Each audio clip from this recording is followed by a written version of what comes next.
Hi guys, my name is Fayan Cancio here for the class of Business Law 1, and today we're going to be talking about Chapter 16, the writing requirement. So starting off, what is the statutes of frauds? So the statutes of fraud is a state statute under which certain types of contracts must be in writing to be enforceable.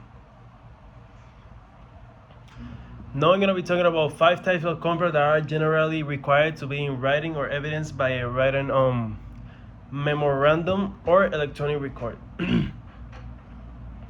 So out here, the contracts involving interest in land, collateral or secondary contracts, promises made in consideration of marriage also. Now I'm going to be talking about the collateral promises.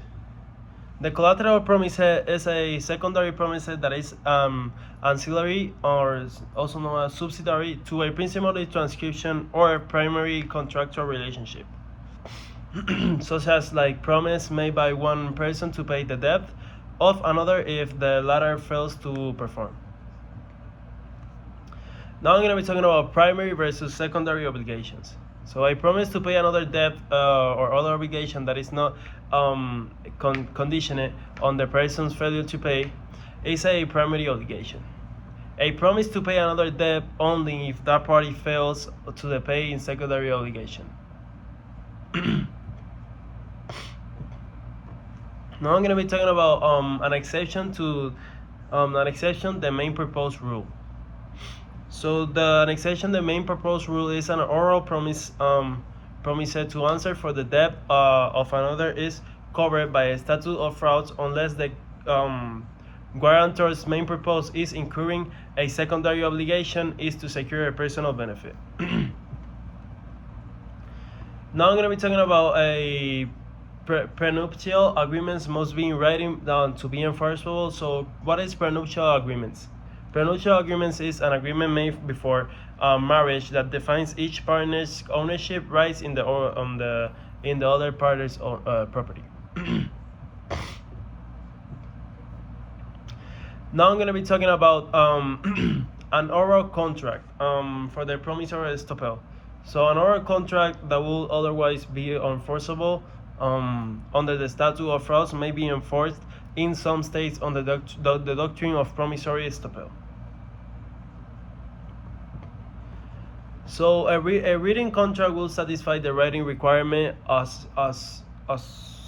will a writing memorandum or an electronic record that evidence of the agreement is assigned the party against whom the enforcement is sought also. So now we're going to be talking about the paral evidence rule. So what is the paral evidence rule? Paral evidence rule is a substantive rule of contract under which a court will not receive into evidence the parties' prior negotiation, prior agreements, or contemporaneous oral agreements if the evidence contradicts or varies the terms of the written contract. So an exceptions to the paral evidence rule are like the the contracts subsequently are modified, the voidable or void contracts also, the contracts containing ambiguous terms, incomplete contracts, prior dealing course of performance or usage of trade, the contract subject to an orally agreed on condition precedent, and the contract with an ambitious or gross clerical error. Now I'm going to be talking about integrated contracts. So in the integrated contract is a written contract that constitutes the final expression of the parties' agreement. A contract in the integrated contract, a contract can be either completely integrated or partially integrated. The fully integrated, the completely integrated one will be contains all of the terms in the parties' agreement, and the partly integrated is only some of the terms in the party agreed. Now we're going to be talking about the Convention on Contracts for the International Sales of Goods, also known as the CISE, governing international sales contract between citizens of countries that have ratified the convention. So yeah, guys, that's much about chapter 16 here, business law 1. Thank you, guys.